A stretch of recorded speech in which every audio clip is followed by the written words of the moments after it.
Bonjour à tous et bienvenue pour cette nouvelle vidéo. Je suis contente de vous retrouver après quelques mois d'absence et donc pour repartir dans les vidéos, je ne sais pas du tout si ce sera régulier à l'avenir. Je vais vous expliquer pourquoi dans cette vidéo. Je vais vous parler du coup de mon semestre 6, vous faire le bilan comme à chaque fin de semestre, donc j'espère que vous êtes prêts, c'est parti.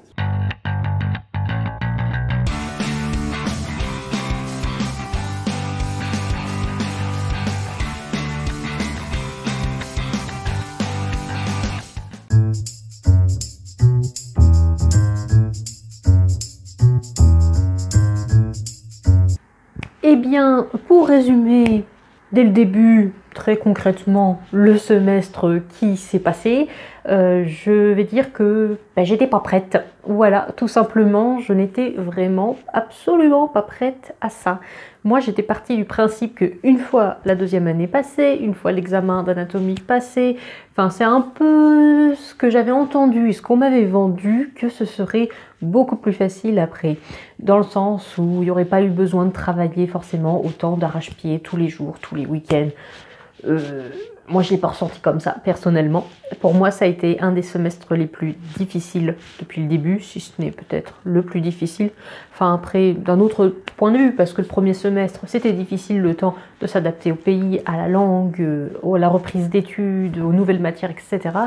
Mais ça faisait un petit peu un renouveau cette année, parce que les matières étaient toutes nouvelles, toutes difficiles, bien qu'intéressantes, hein. C'est pas le problème du tout, c'était ultra intéressant, le plus intéressant que ce que j'ai vu jusque-là d'ailleurs, mais j'ai eu l'impression d'apprendre tout de nouveau, une nouvelle langue avec tous les termes de pathologie, de maladie, avec toute la pharmacologie, les noms de médicaments à apprendre. J'ai eu l'impression d'apprendre de nouvelles langues et également on a appris une nouvelle manière de fonctionner, de raisonner et ça s'appelle la démarche diagnostique. Donc c'est vraiment pas évident, ça ne l'est toujours pas aujourd'hui. Les mécanismes mettent du temps à se mettre en marche, c'est normal, parce que nous ne savons pas encore tout. Mais du coup, voilà, c'était un semestre très compliqué. Donc je ne sais pas si vous aviez vu mon emploi du temps lors de ma vidéo sur la rentrée, justement, où je vous présentais les matières et l'emploi du temps, et ça avait déjà l'air très chargé, et ce fut le cas. Et pareil, lors de ma vidéo bilan du semestre 5, je me souviens avoir dit qu'il fallait que je me ménage pendant les vacances entre le semestre 5 et le semestre 6, c'est-à-dire on était là à mars dernier, mars 2021, pour pouvoir justement être en forme pour entrer en semestre 6 et pouvoir attaquer les 6 mois qui allaient m'attendre. Et ce n'est pas ce qui s'est passé, parce que voilà, il y a eu les examens. J'ai pu en tout me prendre une semaine complètement de vacances off, parce que j'étais au ski, ma belle famille. Donc voilà, j'ai lâché prise, mais en fait ça a été une semaine quoi. J'avais eu Noël du coup la semaine là et après je suis repartie pour travailler mes examens. J'avais des examens en février, j'en ai eu en mars et je crois que j'en avais eu 2 à la rentrée. Donc autant dire que je suis arrivée à la rentrée déjà fatiguée des 2 examens que je venais de passer. Et ceux d'ailleurs qui n'avaient pas du tout pris de vacances pendant ce temps-là sans cours ont eu l'impression d'avoir seulement un week-end de vacances pour la transition. Voilà, moi c'était mon ressenti. Je suis arrivée déjà fatiguée en avril au semestre 6. Et il a fallu tenir cet emploi du temps très chargé pendant 3 mois, de mi-avril à mi-juillet, et ensuite enchaîner sur les révisions et les examens qui ont duré tout l'été de début août jusqu'à mi-septembre. Donc ce fut très intense. En plus, j'avais envie de revenir en France parce que j'ai eu très peu de présentiel encore une fois le semestre dernier. Je vais un petit peu revenir sur les quelques présentiels que j'ai eus. Et du coup, j'en ai profité pour faire mes cours en France parce que j'avais l'occasion. Donc il y a eu aussi les nombreux voyages en train qui m'ont fatiguée. J'étais toujours en train de réfléchir, de dire faut que je parte tel jour, comme ça ma correspondance tombe sur un intercours et du coup je pourrais suivre tous les cours dans le train. D'ailleurs je crois que c'était une première, mais suivre des cours dans le train sur Teams, merci le Wi-Fi dans les trains parce que ça a bien fonctionné. Mais en fait, ça contribue en fait à la fatigue de se dire que j'étais tout le temps un peu en mouvement, tout le temps en train de faire quelque chose. Et c'est vrai que niveau fatigue, ben, ça s'est empiré au cours du semestre. Si vous m'avez suivi sur Instagram ces derniers mois, je vous en avais déjà parlé en post, en story. Je vous avais d'ailleurs sollicité pour me donner quelques conseils parce que j'étais désemparée. Il y a eu deux points vraiment assez difficiles pour moi. C'était en juin et l'autre c'était sur la fin des examens début septembre. C'était très compliqué. J'avais l'impression d'être vidée de toute énergie et même si je passais une nuit de 12 heures, enfin voilà, si je me laissais dormir le temps que j'avais envie de dormir, eh bien, au bout de 2 heures d'éveil, j'avais épuisé mon énergie de la journée et du coup, je devais me traîner toute la journée avec cette fatigue et ça a duré sur des jours, des semaines, des mois. Donc, c'était très compliqué. Je n'arrivais plus non plus à dormir. Donc, j'ai pris beaucoup de mélatonine. Enfin, tous les soirs, j'ai pris de la mélatonine pour m'aider à dormir. J'avais fait de la méditation, ce qui m'aidait aussi à m'endormir. Et une fois passé le problème d'endormissement, eh bien, je me réveillais le matin, j'avais l'impression de ne pas avoir dormi du tout. Et physiquement aussi, dès que je me levais, j'étais sur le point de m'évanouir de vertige. Pourtant, je mangeais, hein, c'est pas le souci. Mais c'est pour un petit peu vous expliquer, décrire le niveau de fatigue dans lequel je me trouvais, de plus être capable de me lever sans avoir un vertige, voilà, on en était là. J'ai profité des vacances là en septembre pour faire un check-up médical parce que ça paraissait indispensable arriver à ce stade-là. Et en fait, il s'est trouvé que j'avais juste donc une carence en vitamine D. Ça m'a fait bizarre parce que pour moi c'était un peu de l'utopie, l'histoire de la vitamine D, la carence, etc. Bah, manifestement non, parce que mon taux était vraiment presque à zéro, donc je n'avais aucune vitamine D. Quand je prends le recul de cette année, je pense que je devais me traîner ça depuis l'hiver dernier. Ça, j'ai empiré le truc jusqu'à aujourd'hui. Donc c'est pas trop grave parce que c'est facilement rectifiable. Et du coup là d'ailleurs je trouve que ça va déjà beaucoup mieux en peu de temps d'avoir repris de la vitamine D. Mais c'est vrai que finalement, faut pas que je néglige le fait que j'habite au nord de l'Allemagne. L'hiver, l'ensoleillement, pas du tout ça. Je me souviens que l'hiver dernier, la lumière était allumée dans ma chambre toute la journée, sauf pendant la pause midi de 2 heures, parce que là c'était bon niveau lumière, mais sinon il faut allumer la lumière. La luminosité un peu d'Europe du Nord se fait sentir, plus les confinements à répétition qui du coup ont fait que je ne suis pas sortie et que même si en Allemagne c'était pas vraiment des confinements stricts et que j'aurais pu sortir, et je ne suis pas sortie par flemme ou parce que j'avais trop de travail à faire. Le tout a contribué à cette fatigue extrême. Donc là, je vais essayer déjà de ne pas refaire les mêmes bêtises, du coup, de me supplémenter correctement et de sortir suffisamment régulièrement, prendre la lumière du jour, parce que là, du coup, ça ne le fait pas. Et donc, mis à part cette parenthèse, ça c'était vraiment pour vous expliquer un peu, pour vous mettre un peu dans le contexte et vous dire pourquoi j'ai trouvé ce semestre aussi difficile. Donc, il n'y a pas eu que le travail, en fait, il y a eu aussi le côté personnel, santé, quoi, qui a fait que j'ai pas trouvé ça facile du tout. Du coup, ce semestre 6, pour moi, ça a été vraiment la marche, quoi. Ça n'a pas été la toute petite marche d'escalier, ça a vraiment été un peu le fossé parce que quasiment toutes mes matières ont été nouvelles. Donc, comme je le disais, c'était intéressant, mais du coup, c'était difficile parce que je sais pas si ça vous le fait, mais moi, quand je passe des journées à n'engranger que de nouvelles choses, et ça me fatigue énormément en fait, parce que je suis pas à l'aise encore avec les notions. Et après, je suis contente parce que là, du coup, en juin, j'ai passé le cap du milieu de scolarité. Il y a 11 semestres en tout de scolarité et la moitié du semestre 6, eh bien ça marque la moitié de la scolarité totale. Et d'ailleurs en Allemagne, c'est ce qu'ils appellent la Bergfest. Alors je ne sais pas si c'est juste relatif à mon école, aux écoles veto ou à l'Allemagne, j'en sais rien. Enfin c'est ce qui se dit dans mon école, qu'on arrive à la Bergfest. En fait à la base c'est une fête à l'école. Je crois que j'en avais déjà parlé, je sais plus. C'est fête de la montagne traduit mot à mot et en général, bon, hors contexte sanitaire parce que bien sûr il n'y a pas eu de fête au campus cette année, mais du coup c'est normalement une semaine où on fête cette moitié de scolarité. Et pourquoi la montagne ? parce qu'on estime qu'on a atteint le point culminant de difficulté de la scolarité, qu'on vient de monter la montagne, donc là que le plus dur est fait, et du coup qu'on n'a plus qu'à la redescendre de l'autre côté, donc que le reste va suivre plutôt facilement. Donc j'espère que c'est vrai, parce que je l'ai vraiment ressenti comme un point culminant ce semestre 6, donc j'espère que par la suite ce sera plus facile, mais après je ne me fais pas trop d'idées, parce que vu l'idée déjà que je me faisais de la 3e année, je me dis il n'y a pas de raison que ce soit plus facile, parce que je vais avoir de plus en plus de choses à apprendre, de plus en plus complexes sur différentes espèces, donc c'est ultra intéressant, ça booste, mais ce sera pas facile.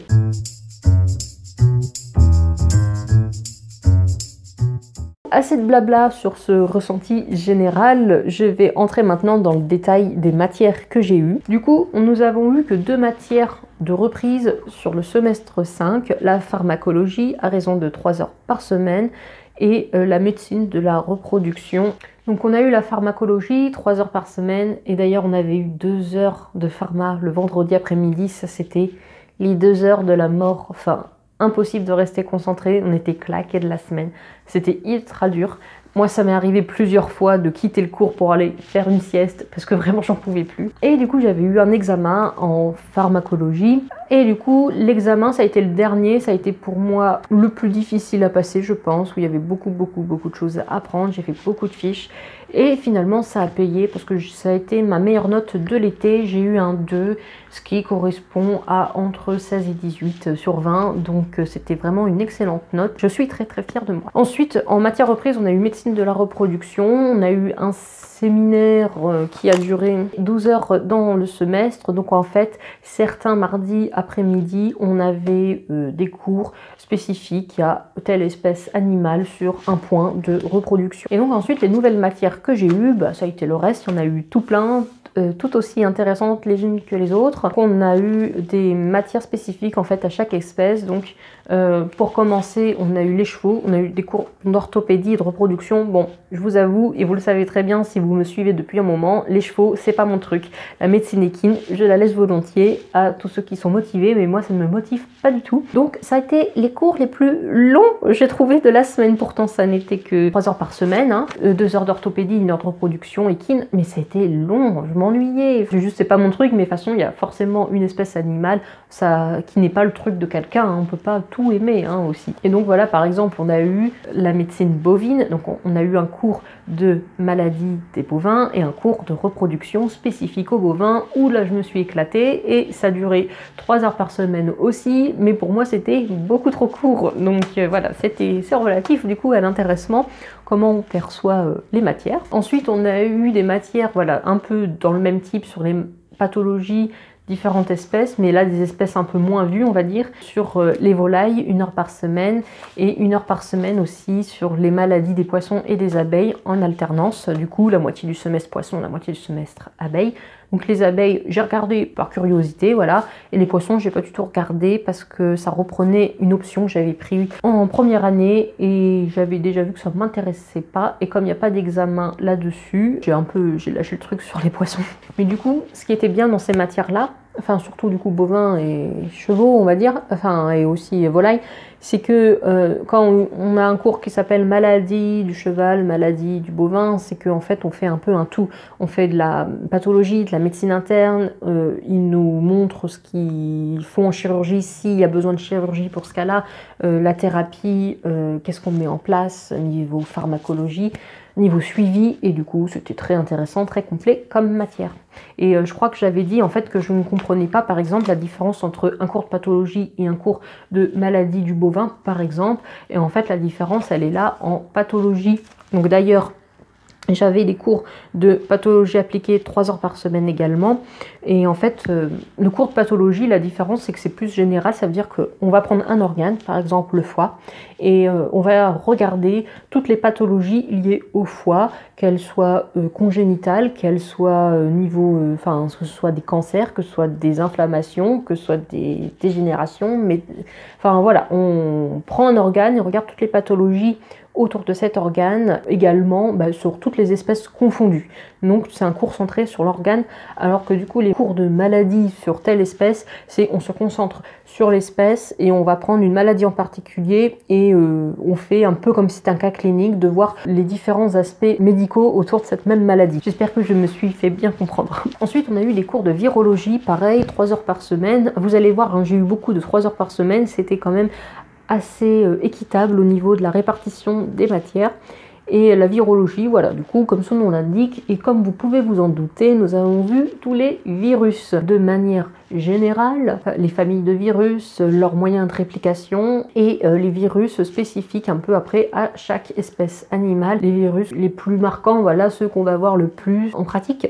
Et j'ai eu un examen dessus également, l'examen où je me suis d'ailleurs fait un peu avoir parce que la virologie pour moi ça me semblait plutôt simple et en fait ils attendaient un niveau de détail très très important. Du coup l'examen je me suis retrouvée devant l'ordi un peu à paniquer en me disant où j'aurais beaucoup plus dû travailler parce qu'il y avait beaucoup de questions, je n'avais aucune idée. Pas que j'ai rien foutu pendant les périodes de révision, mais c'est que comme je savais qu'il y avait la pharma qui m'attendait à la fin et que c'est le truc qui me stressait le plus, et bien en fait pendant les révisions de virologie, je n'ai travaillé que le matin la virologie et l'après-midi j'ai fait de la pharma. Donc j'ai travaillé beaucoup moins que d'autres la virologie et je me suis fait un peu avoir et je l'ai eu, mais vraiment de justesse. L'examen a été de manière générale assez raté par la promo. Du coup ils ont décidé de un petit peu revoir le barème et ils ont dû enlever 1 ou 2 questions, donc c'était pas grand chose et je l'ai eu à 1 point près. Donc en gros s'ils n'avaient pas rectifié le barème je l'aurais pas eu à 1 point. Donc je suis contente d'être passée à travers, mais j'étais un peu culpabilisée parce que je me disais en fait j'aurais beaucoup plus dû travailler, du coup je me sentais un peu coupable de l'avoir eu quand même. Donc après dans l'été parfois je revoyais quelques trucs parce que je me sentais pas bien avec moi-même. Ensuite on a eu une cours de médecine des animaux de compagnie, donc médecine interne et chirurgie, 2 heures par semaine. J'aurais aimé en avoir bien plus parce que 2 heures par semaine c'était pas beaucoup. En fait chaque semaine on voyait un nouveau thème, ça pouvait être un thème de neurologie, un terme de dermatologie, un terme d'oncologie, un terme d'orthopédie. En fait entre le chien et le chat c'est rien du tout 2 heures par semaine. Donc j'aurais aimé en avoir plus, du coup je prends des options pour avoir plus de médecine d'animaux de compagnie, donc voilà je fais ça comme ça. Et ensuite j'ai eu parasitologie, alors ils nous avaient prévu tous les vendredis matin, ils avaient prévu 4 heures dans l'emploi du temps, ça mettait plutôt 2 heures à être fait les cours. Bon j'avoue que je traînais parce que j'étais fatiguée le vendredi, donc finalement je mettais peut-être bien la matinée à réussir à finir ma vidéo de 2 heures. On regarde toutes les petites bébêtes, que ce soit des acariens, des vers unicellulaires, on regarde les parasites, leur cycle de vie, la façon de les combattre, etc. Et c'est une grosse matière. J'ai encore cette année. Le but c'est d'essayer de prendre un peu d'avance sur la parasito, mais je sais pas si je vais m'y tenir hein, parce que je me fais beaucoup de belles promesses à chaque rentrée et en général j'arrive pas à m'y tenir parce qu'il y a trop de choses qui viennent après par la suite. Ensuite on a eu aussi ce qu'ils appelaient les fauteux, c'est des cas cliniques et du coup on en avait ça beaucoup, hein, 8 heures par semaine, 2 heures du lundi au jeudi, donc ça faisait beaucoup et en fait chaque matinée on avait 2 heures sur une espèce en particulier. Donc par exemple lundi c'était animaux de compagnie en alternance avec les nacs, le mardi c'était les chevaux, mercredi c'était les vaches et le jeudi c'était les petits camélidés, petits ruminants, cochons. Donc voilà, on a eu 8 heures par semaine de cas cliniques où ça ressemblait un peu aux maladies des animaux qu'on pouvait voir en cours. Ils nous faisaient un petit diapo sur un cas qu'ils avaient eu à la clinique eux. Et on devait un peu s'entraîner à la démarche diagnostique. Voilà, c'était pour nous montrer comment ça fonctionnait, essayer de nous questionner, de nous faire réfléchir par nous-mêmes. Donc voilà, on vous mettait vraiment, on a tel animal, tel âge, telle race, voilà, tel critère, tel symptôme, vous faites quoi, c'est quoi vos idées de diagnostic, qu'est-ce que vous faites pour confirmer le diagnostic. Donc ça c'était ultra stimulant, ça c'était hyper bien.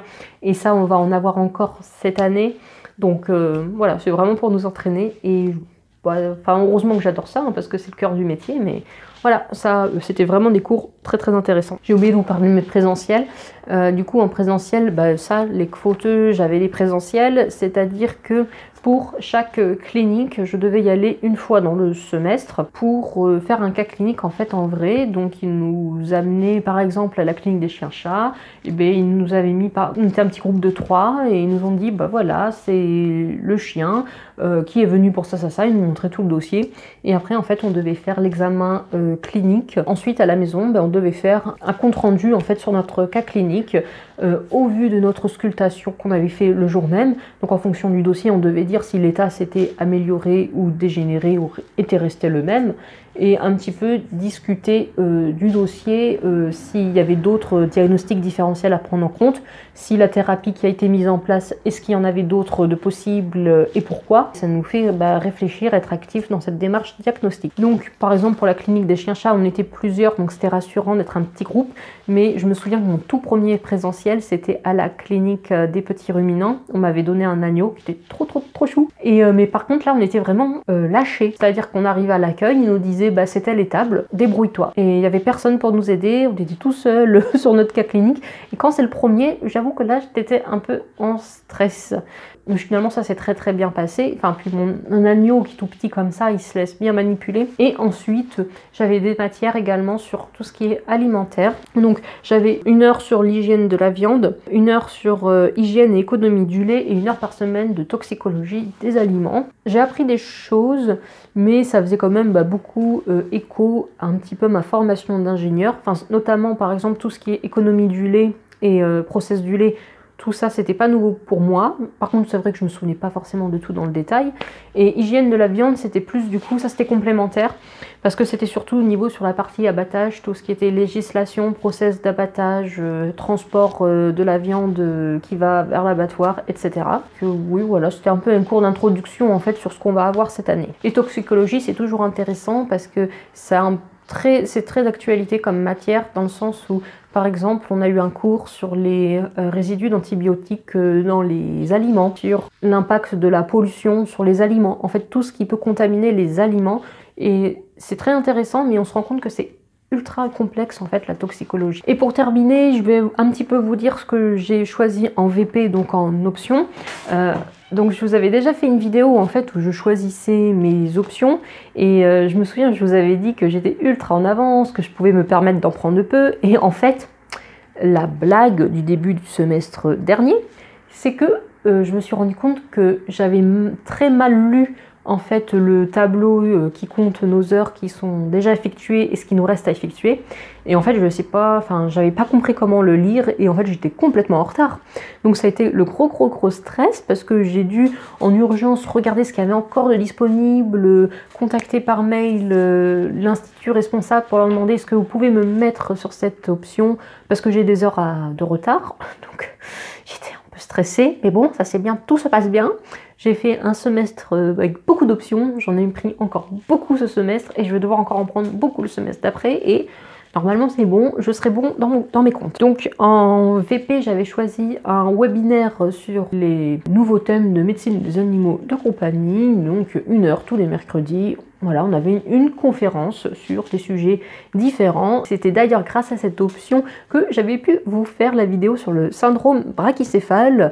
Et d'ailleurs, si vous ne l'avez pas encore visionné, n'hésitez pas à aller y jeter un coup d'œil. Ensuite, j'avais 2 petites options d'alimentation, 2 fois 2 heures. Mais j'avais pas été très enjouée en fait. La façon dont ils avaient expliqué comment c'était les options, c'était pas vraiment en fait ce à quoi je m'attendais. Donc j'étais un petit peu restée sur ma faim. Je sais pas pourquoi, mais automatiquement je pensais que c'était sur l'alimentation genre chien-chat. Et en fait c'était plutôt sur l'alimentation des lapins de production, des cochons, enfin plutôt les animaux de production. Donc voilà, ça m'a pas transcendé comme option. Ensuite j'avais pris une grosse option de neurologie. Donc c'est-à-dire qu'on avait des cas cliniques de neurologie à faire de notre côté quand on voulait. Et ça a été 12 heures. Grosse option plutôt. Il faut savoir que en fait j'avais pris ça vraiment par défaut pour me faire gagner des heures parce que c'est le genre de truc où en fait il y a tout le temps de la place. Et la neurologie, on avait un petit peu vu et j'aimais pas du tout ça. Je trouvais ça ultra compliqué. J'avais fait ça à contre-cœur et finalement je me suis rendu compte que la neurologie ça pouvait être intéressant. Et je sais pas vous, mais moi c'est toujours un peu quand je comprends pas quelque chose, du coup ça m'énerve un petit peu. Et du coup, j'aime pas le truc en conséquence. Que là, du coup, qu'on a vraiment pris le temps de nous expliquer la démarche diagnostique dans un cas de neurologie et qu'on a vu beaucoup d'exemples. Ça pouvait être de l'épilepsie, comme ça pouvait être des conséquences neurologiques d'une maladie qui à la base n'a rien à voir avec de la neurologie. Finalement, c'était intéressant et en fait, je me suis rendu compte que à force d'appliquer la même démarche, finalement, je dis pas que j'arrivais à 100% des cas, mais que je sentais qu'il y avait des petits mécanismes qui s'étaient mis en place et que du coup à la fin ça me paraissait plus facile qu'au début. Donc ça a été la belle surprise et je me suis dit que voilà, il fallait vraiment pas que parce que je ne comprenais pas quelque chose, qu'il fallait vraiment que je me batte un peu pour essayer de comprendre le truc avant de dire si j'aimais ou j'aimais pas. Et ensuite j'ai fait une option, mais là je l'ai fait hors semestre, je l'ai fait pendant mes révisions. C'est aussi pour ça que j'ai pas trop bossé la virologie. En gros, c'était une ferme virtuelle de vaches. Ça nous apprend en fait pour du conseil, en fait, on nous apprend vraiment c'est quoi l'alimentation de la vache, ça doit être quoi, comment doit être l'étape, comment doit être l'hygiène, comment doit être les conditions de l'air. Ça pouvait être la traite du lait, les tests sur le lait, enfin tout ce qui va toucher autour de la médecine bovine, de l'élevage des vaches, et pour nous aider à prendre confiance un peu de quand on rentre dans une ferme, qu'on sache dire ce qui va et ce qui ne va pas, et les points améliorés. Et en fait, ça m'a fait prendre confiance que je savais déjà beaucoup de choses, mais vous voyez, c'était enfoui. Je ne savais pas que je le savais autant. Donc c'était une super option qui m'a intéressée et qui m'a permis de prendre confiance en moi sur pas mal de ces choses-là. Voilà, donc les examens, je vous en ai vite fait parler, du coup pharma, viro. J'avais également eu un examen de biomathématiques, donc c'était des statistiques. Normalement, c'est un examen qu'on est censé avoir passé en fin de deuxième année parce qu'on a les cours en deuxième année, mais une des seules matières où on a le choix de quand on a envie de passer l'examen. Et avec l'anatomie et tout l'année dernière, j'ai décidé de ne pas le passer cet examen. Du coup, j'ai été obligée de le faire là. Et ensuite, j'ai eu un examen de comportement animal et de protection animale. Donc ça, c'était un peu l'examen qui avait rien à voir avec le reste, parce que les cours de comportement animal, on les a en première année, et les cours de protection animale, on les a en deuxième année. Je pense que pareil, pour pas nous surcharger la mule avec l'anatomie et tout, ils ont décidé de nous le faire passer là. En fait, à la base, c'est un examen qu'on passe après la cinquième année, donc c'est encore plus loin, et je pense que parce que c'était trop loin, ils ont décidé de le rapprocher, et du coup, c'est tombé cette année-là. Donc ça m'a fait encore un examen de plus, et celui-là aussi, je me suis un peu fait avoir dans le sens où j'ai pas eu l'impression de travailler des masses, et je l'ai eu, pas avec une super note, mais je l'ai eu. Je vous ai dit, j'étais fatiguée, j'en pouvais plus, et j'avais été un peu démoralisée parce que j'avais l'impression que quel que soit le travail que je donnais, j'avais plus ou moins la même note à la fin. Donc il y a eu un petit pic de démotivation aussi. Cet examen-là, on est clairement la preuve, parce que j'ai pas bossé des masses. Et j'ai eu une même note que... Ah bah oui, je vous ai pas parlé, mais je dis... Et n'importe quoi, moi je m'en mêle. J'espère que cette vidéo va être compréhensible parce que je vous ai complètement zappé une matière, mais... Bref, j'en étais où? J'en étais que j'avais oublié une matière, l'histopathologie. Pourquoi je vous en parle? Parce que l'histopathologie, j'avais travaillé à fond pour cet examen et j'ai eu la même note que l'examen sur le comportement et protection animale que je n'avais quasiment pas bossé. Donc voilà pourquoi j'étais démotivée. L'histopathologie, vite fait, c'est l'étude des tissus malades au microscope. Donc en gros, clairement, je vais vous donner un exemple concret. Quand vous prélevez en fait un organe pour une biopsie, mais en gros, l'étude au microscope qui est faite pour savoir s'il y a une maladie, mais en gros, c'est ça l'histopathologie. Et du coup, c'était compliqué, un peu ennuyeux parce que le cours, c'était un prof qui nous faisait préparation numéro 1, blablabla, préparation numéro 2, blablabla. Donc c'était soporifique comme cours. D'ailleurs, quand j'avais cette matière-là dans le train, je me suis endormie à plusieurs reprises. Après, en fait, j'ai pris goût à cette matière-là une fois dans les révisions qu'il fallait que je sois active dans l'apprentissage. Sur le coup, c'était pas mal à apprendre, mais j'avoue que j'étais bien contente une fois que c'était derrière moi. Voilà. Et maintenant que cette vidéo commence à être ultra longue et que j'ai fait le tour, en fait, de mon semestre, je pense qu'il va falloir que je vous quitte pour pas vous endormir, voilà.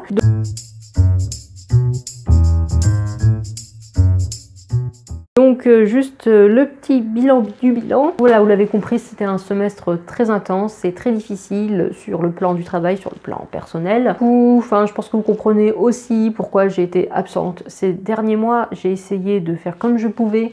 J'essayais déjà d'arriver à faire tous mes cours parce que je me suis retrouvée à travailler un peu tout le temps entre tous les cours qu'on avait et les comptes rendus à faire à côté, prendre de l'avance pour les examens. Enfin, j'ai été juste au bout de ma vie. Je pense que d'ailleurs, vous le sentez, juste le fait de me replonger dans ce semestre-là, ça ne m'enchante guère.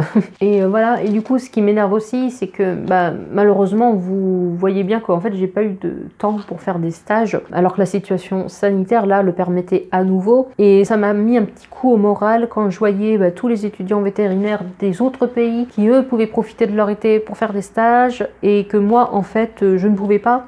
parce que avant du coup de reprendre, j'ai eu qu'une semaine de vacances et là j'en ai eu 3 semaines, mais au vu de comment j'étais, il fallait vraiment que je prenne mes 3 semaines de repos, il n'y avait pas trop le choix en fait. Et du coup j'ai pas le temps, mais après je sais que l'année prochaine ce sera full stage toute l'année et donc là ça va être super, je vais m'éclater. Et je pense que ça va être les élèves des autres pays qui vont être un peu jaloux de mon année. Mais du coup, en attendant que ce soit mon tour, ben, ça fout un petit peu au coup au moral de se dire qu'en fait, moi, je suis enfermée à apprendre pour l'instant. Puis voilà, et pour vous montrer que ça a tiré, c'est qu'en fait, avec une copine, on s'est remémoré, disant, c'était quand la dernière fois qu'on a eu de vraies vacances? C'est-à-dire des vacances entre 2 semestres, où il n'y avait pas d'examen à la rentrée, où on a eu une période assez longue quand même pour pouvoir se reposer. Et en fait, eh ben, ça remontait à mars 2020. Comme on était en plein confinement, eh ben, on n'a pas pu en profiter vraiment, on est resté enfermé. Donc en fait, ça remonte à 1 an et demi les dernières vacances, les vraies vacances. Donc là, les 3 semaines, enfin voilà, c'est pour ça qu'en fait, je ne pouvais pas me permettre de faire autre chose que de me reposer. J'espère qu'il y en a qui ne me trouvent pas feignant ou quoi, parce que je sais qu'il y a des gens en fait qui, malgré ce peu de vacances, arrivent à trouver du temps pour faire des stages, mais moi clairement j'ai mis ma santé en premier jeu, de me dire qu'il fallait vraiment que je me repose. Et au vu des vacances que j'ai passées, je ne me suis pas vraiment reposée. Voilà, mes 3 semaines de vacances, disons que c'est pareil, j'ai eu vraiment qu'une semaine de repos parce qu'après, les 2 semaines d'après ont été compliquées pour moi sur un plan personnel. Donc voilà, je vais vous laisser. J'espère que cette vidéo vous a plu, que je vous ai pas trop déprimé. Mais voilà, il faut aussi le dire, voilà, quand les semestres se passent pas super bien, quand c'est difficile, parce que le but de cette vidéo, c'est qu'on voit l'évolution de ma scolarité, et là, c'était vraiment un semestre particulier. J'ai bon espoir que du coup, le plus dur est passé, et que ce semestre, même si ça va être tout aussi intense, je le vivrai beaucoup mieux, plus facilement. Donc voilà, je vais vous laisser, je vous dis à la prochaine. Tchuss!